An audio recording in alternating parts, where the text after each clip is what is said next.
Movie के start में हमें फ्रैंक नाम के एक व्यक्ति को दिखाया जाता है जो इस वक्त शॉप में बैठे दूसरे आदमी से एक मैजिकल बॉक्स को खरीद रहा होता है। वह उस बॉक्स की अच्छी कीमत देकर उसे अपने साथ लेकर चला जाता है। इसके बाद हम फ्रैंक को उस बॉक्स के साथ देखते हैं। वो अपने चारों ओर कैंडल को जलाकर रखा होता है। ये बॉक्स एक रूबिक क्यूब की तरह होती है। फ्रैंक उसे घुमाता है जिससे वहाँ चारों तरफ से रोशनी आने लगती है। इसी के साथ हम कुछ डेमोन को भी देखते हैं जो उस बॉक्स से निकले थे। वे फ्रैंक की बॉडी के टुकड़े टुकड़े कर देते हैं। इसके बाद वे उस बॉक्स को फिर से मिला देते हैं जिससे वहाँ की स्थिति पहले जैसी हो जाती है। लेकिन फ्रैंक नहीं होता क्योंकि वो मारा जा चुका था। अब कुछ महीने बाद का सीन दिखाया जाता है। यहाँ हम लैरी और जूलिया को देखते हैं जो अपने पुराने घर में रहने आए होते हैं। जूलिया लैरी की दूसरी वाइफ होती है। ये घर लैरी के पेरेंट्स की थी। फ्रैंक लैरी का सगा भाई था और यहीं पर हमने फ्रैंक को उस बॉक्स को खोलते देखा था। लैरी जूलिया को बताता है कि मेरा भाई एक बदमाश है। जेल से छूटने के बाद वो अक्सर यहाँ आया जाया करता था मगर अब उसकी कोई खबर नहीं कि वो कहाँ पर है। फिर इसके बाद वे घर की सफाई करके अपने सारे सामान को शिफ्ट करते हैं। लैरी की अपने पिछले वाइफ से एक बेटी भी होती है जिसका नाम थर्स्टी है। वो अपने इस नए घर को देखने आई होती है। उसके फादर उसे समझाते हैं कि वो अपनी नई मॉम से झगड़ा ना करे क्योंकि थर्स्टी और जूलियन में बनती नहीं थी। जूलियन को एक कमरे में फ्रैंक की कुछ तस्वीरें मिलती है। उसमें से एक तस्वीर में फ्रैंक और जूलियन भी होते हैं। यानी जूलियन फ्रैंक को पहले से ही जानती थी। वो उसके साथ कुछ टाइम एक्सपेंड कर चुकी थी। वो इस वक्त उस कमरे में होती है जहाँ फ्रैंक की मौत हुई थी। वह उसके साथ बिताए हुए पलों को याद करने लगती है। इधर सामान को चढ़ाते वक्त लैरी की हाथ कट जाती है। वह उस कमरे में जाता है जहाँ पर जूलियन होती है। लैरी जब भी ब्लड को देखता है उसे चक्कर आने लगता है। ब्लड की कुछ बूंदे फर्श पर गिर जाती है। जूलियन और थर्स्टी दोनों लैरी को फौरन हॉस्पिटल लेकर चले जाते हैं। इधर फर्श पर गिरे ब्लड को देखते हैं जो अपने आप सूखने लगती है मानो उसे कोई पी गया हो। अभी हम फर्श के नीचे एक हर्ट को देखते हैं जो उस ब्लड की वजह से धड़कना शुरू हो गया था। कुछ मिनटों में वहाँ एक डेमोन की बॉडी तैयार होने लगती है। ये डेमोन कोई और नहीं बल्कि फ्रैंक होता है जो अब वापस आ चुका था। अब रात के वक्त देखते हैं कि लैरी ने अपने फ्रेंड्स को नए घर में शिफ्ट होने की खुशी में एक छोटी सी पार्टी रखी होती है। इस पार्टी में थर्स्टी का बॉयफ्रेंड भी आया होता है। कुछ देर बाद जूलियन अपने कमरे में सोने जाती है। उसी वक्त उस कमरे से आवाजें आती है जहाँ से जूलिया सुबह में होकर आई थी। वह उस कमरे के अंदर जाती है। वो फर्श पर कुछ चूहे को देखती है जो किसी चीज को खा रहे होते हैं। एक उसी वक्त वो डेमोन उसकी पाँव को पकड़ लेता है। जूलियन चिल्लाते हुए गेट की तरफ भागती है मगर वो डेमोन उसे जाने नहीं देता। वह जूलियन को उसके नाम से पुकारता है। वह उससे कहता है कि मैं तुम्हारा फ्रैंक हूँ, डरो मत, मैं तुम्हें कुछ नहीं करूंगा और मैं चाहता हूँ कि तुम मुझे और ब्लड ला कर दो ताकि मेरा ये शरीर पूरा हो जाए और मैं फिर से तुम्हारे साथ रह सकूं।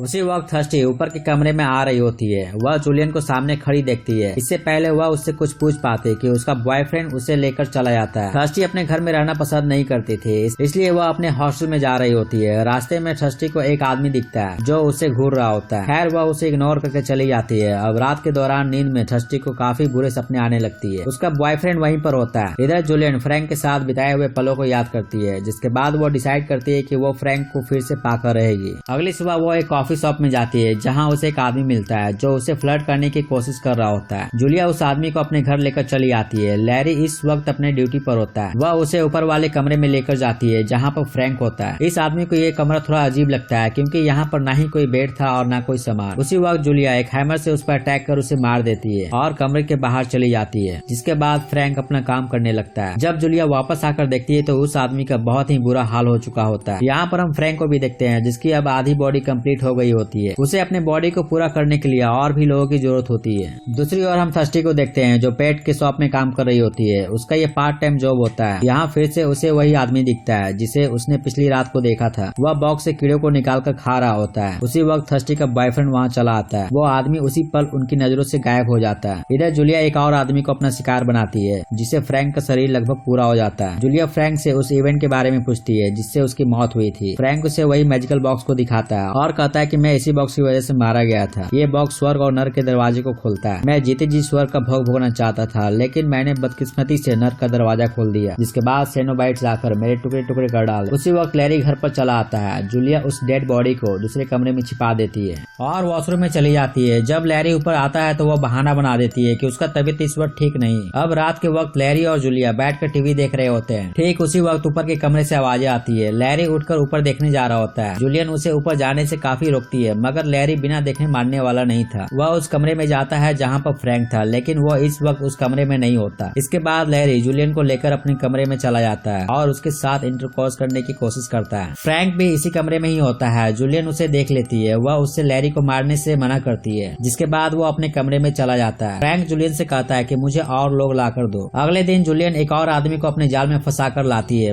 मगर इस बार लैरी की बेटी उसे देख लेती देती है। जूलियन इस आदमी को भी मारकर उसे फ्रैंक के हवाले कर देती है। इधर कस्टी घर के अंदर चली आती है। वो ऊपर की फ्लोर की ओर बढ़ती है। जूलियन उसे ऊपर आते देख दूसरे कमरे में छिप जाती है। कस्टी को यहाँ वो आदमी मिलता है जिसकी कंडीशन अब बहुत ही खराब होती है। इसी के साथ फ्रैंक उसके सामने आता है। वो कस्टी को कहता है कि मैं तुम्हारा अंकल फ्रैंक हूँ। फिर इसके बाद वो कस्टी के साथ जोर जबरदस्ती करने लगता है। थर्स्टी उसे एक लात मारकर अपने आप को उससे दूर कर लेती है। उसे यहाँ वही मैजिकल बॉक्स मिलती है। फ्रैंक उससे वो बॉक्स वापस लेने की कोशिश करता है, लेकिन कस्टी उसे खिड़की के बाहर फेंक देती है और वहाँ से भाग निकलती है। बाहर आकर वो उस बॉक्स को उठाकर अपने डैड के ऑफिस की ओर निकल जाती है। रास्ते में उसे चक्कर आने लगती है जिससे वो बेहोश होकर गिर जाती है। जब उसकी आंख खुलती है तो वो एक हॉस्पिटल में होती है। डॉक्टर उसे वो बॉक्स को दिखाकर कहता है कि जब तुम यहाँ पर लाई गई तो ये बॉक्स तुम्हारे हाथों में थी, तुम इसे काफी जोर से पकड़ कर रखी हुई थी। खैर वो उस बॉक्स को देखकर वहाँ से चला जाता है। थर्स्टी उसे उठाकर घुमाने लगती है जिससे वहाँ दीवारों में एक गेट खुलती है। वह उसके अंदर चली जाती है। यहाँ उसे एक बच्चे की रोने की आवाज सुनाई दे रही होती है। काफी अंदर आने के बाद उसे एक मॉन्स्टर दिखता है जो उस पर अटैक करने लगता है। वह उससे बचकर दरवाजे के बाहर चली आती है और उस बॉक्स को मिलाने की कोशिश करती है ताकि वह उसका पीछा छोड़ दे, मगर इस बार वो सेनोबाइट के गेट को खोल देती है जिसने फ्रैंक के टुकड़े टुकड़े किए थे और अब वे उसका भी वही हाल करने वाले हैं। सेनोबाइट उससे कहता है कि जो भी मेरे चंगुल में आता है वो वापस नहीं जाता, वे उसे भी छोड़ने वाले नहीं है। जिस पर थर्स्टी कहती है कि तुम्हारा कहना गलत है, तुमसे एक आदमी बच निकला है, वो आदमी मेरे अंकल फ्रैंक है। सेनोबाइट्स को एक पल के लिए उसकी बातों पर विश्वास नहीं होता। वो कहता है कि अगर ऐसा है तो तुम्हें उसे हमारे हवाले करना होगा, जिस पर वो तैयार भी हो जाती है। इधर हम फ्रैंक और जूलिया को देखते हैं जो इस वक्त एक साथ होते हैं। वह जूलिया को कहता है उसे सिर्फ एक और बॉडी की जरूरत है जिसके बाद उसका शरीर पूरा हो जाएगा। उसी वक्त लैरी घर पर चला आता है। इधर कस्टी का बॉयफ्रेंड उससे मिलने के लिए हॉस्पिटल आया होता है, मगर वो यहाँ पर नहीं होती। कस्टी इस वक्त अपने घर पर चली आई होती है। अपने फादर को फ्रैंक के बारे में बताती है कि वो ऊपर के कमरे में छिपा है जो अब डेमोन बन चुका है, लेकिन उसे ये पता नहीं होता कि जो उसके सामने है वो उसका पिता नहीं बल्कि फ्रैंक है, क्योंकि वो लैरी को मारकर अपने शरीर को पूरा कर चुका होता है। वह थर्स्टी को कहता है कि उसने और जूलिया ने मिलकर फ्रैंक को खत्म कर दिया है और तुम्हें घबराने की जरूरत नहीं। थर्स्टी को अपनी डैड की बातों पर विश्वास नहीं होता। वह उसकी बॉडी को देखना चाहती है। वह ऊपर के कमरे में जाती है। यहाँ वो अपने फादर की डेड बॉडी को देखती है जिससे वह समझ जाती है कि वो उसके फादर नहीं है बल्कि फ्रैंक है। वह इनसे बचकर भागने की कोशिश करती है, मगर जूलिया उसे पकड़ लेती है। फ्रैंक उसे मारने के लिए उसकी तरफ बढ़ता है, लेकिन ठीक एंड वक्त पर थर्स्टी हट जाती है जिससे जूलिया मारी जाती है। फ्रैंक उसकी भी बॉडी के सारे ब्लड को सोख लेता है। फिर इसके बाद वो थर्स्टी की तरफ बढ़ता है। वह थर्स्टी को लेकर उसी कमरे में जाता है जहाँ उसके फादर की डेड बॉडी होती है। वह उसे भी मारने ही वाला होता है कि उसी वक्त सेनोबाइट्स आ जाते हैं। फ्रैंक इन्हें देखकर सन्न रह जाता है। वो जानता था कि उसकी मौत अब पक्की है, इसलिए वो मरने से पहले थर्स्टी को भी मार देना चाहता था, लेकिन उसी समय सेनोबाइट्स उसे फिर से जंजीरों में जकड़ लेते हैं और उसके टुकड़े टुकड़े कर डालते हैं। वे थर्स्टी को भी नहीं छोड़ने वाले होते हैं। वह इनसे बचकर एक दूसरे कमरे में चली जाती है। यहाँ उसे वही मैजिकल बॉक्स मिल जाती है जिसे लेकर उसे वो मिलाने लगती है, जिसके बाद सेनोबाइट एक एक कर गायब होने लगते हैं। उसी वक्त उसका बॉयफ्रेंड भी चला आता है, लेकिन इनकी मुसीबत अभी खत्म नहीं हुई थी। अभी भी एक मॉन्स्टर बाहर ही होता है। वो इन पर अटैक करने की कोशिश करता है, मगर थर्स्टी उसे भी वापस भेज देती है। इसके बाद वो फ्रैंक से जुड़े सारे सामान को जला देती है और उस बॉक्स को आग के हवाले कर देती है। यहाँ पर थर्स्टी को वही आदमी खड़ा दिखाई देता है जो पहले उसका पीछा कर चुका था। वह आग में से उस बॉक्स को निकाल लेता है और एक मॉन्स्टर बनकर उड़ जाता है। इसके बाद हम उस बॉक्स को उसी जगह पर देखते हैं जहाँ से फ्रैंक ने उसे खरीदा था। उस बॉक्स को फिर से किसी और को बेचा जा रहा होता है। इसी के साथ ये मूवी यहीं समाप्त हो जाती है। दोस्तों, यदि इस मूवी की एक्सप्लेनेशन आपको पसंद आई तो चैनल पर लाइक और कमेंट जरूर करें, और यदि आप इस चैनल पर नए हैं तो चैनल को सब्सक्राइब करना न भूलें ताकि मैं इसी तरह आपके लिए एंटरटेनिंग वीडियो बनाता रहूं। वीडियो को अंत तक देखने के लिए धन्यवाद। मिलते हैं अगले वीडियो में।